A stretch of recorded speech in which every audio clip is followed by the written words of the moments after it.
everybody, welcome back to another Switch 2-week dive where we take a look at the best games coming out in the next 2 weeks on Switch. Let's begin.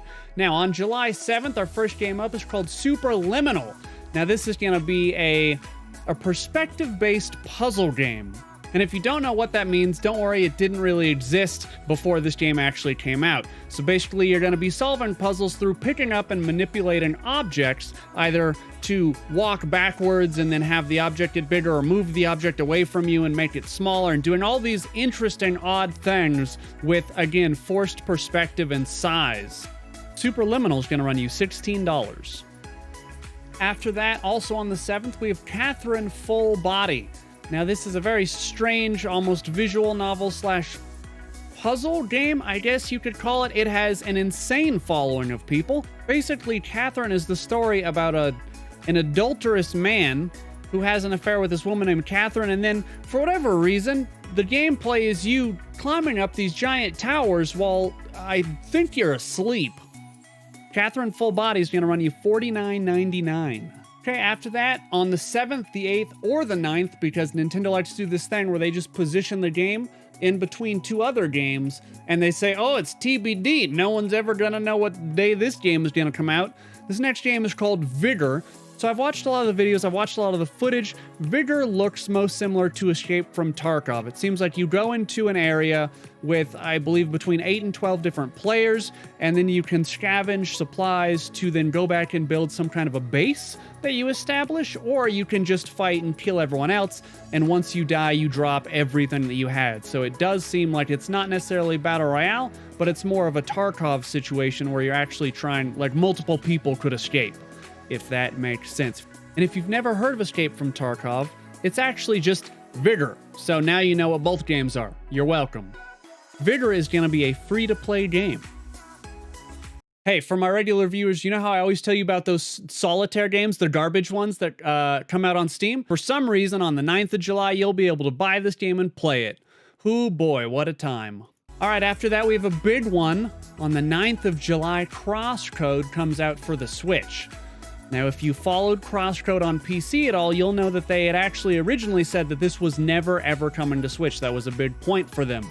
Well, they made a ton of money and released a hyper successful game, and guess what?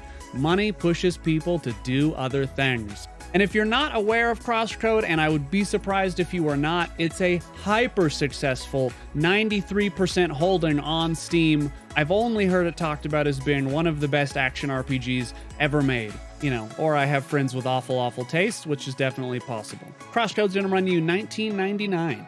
Okay, besides the fact that this is a garbage internet lolly porn game, why did you not put a space between trouble and days?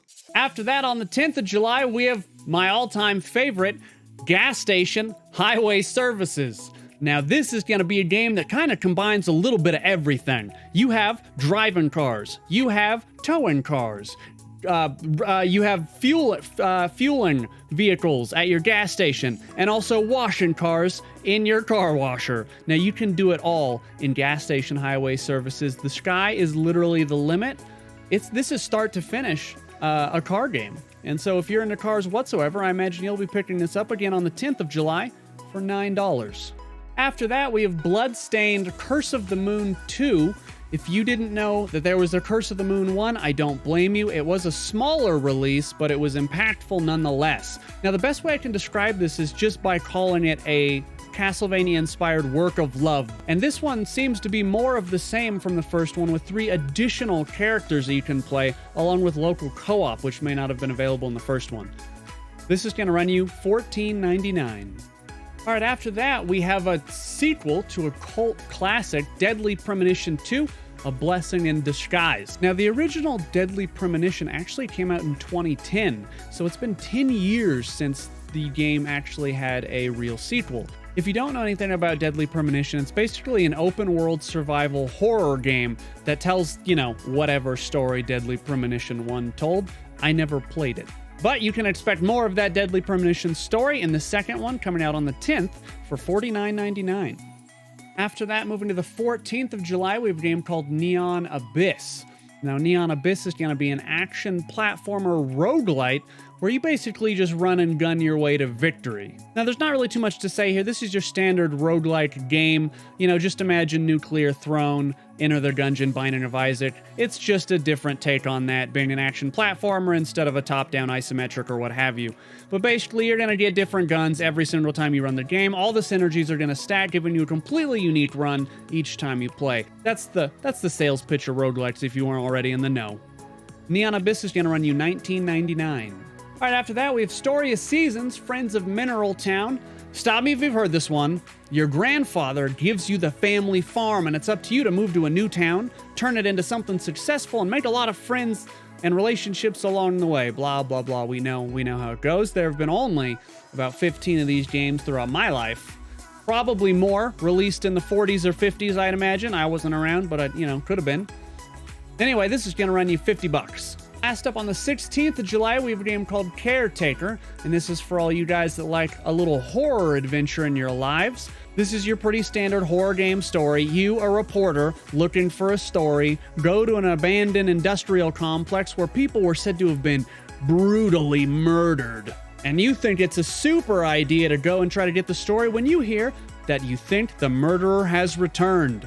And also, I just want to point out that when your partner writes, "Will you marry me now?" smeared in blood, that's what they call one of those red flags in a relationship. All right, so there you have it. There's your top 10 Switch games, or at least my picks that you might want to be keeping an eye out.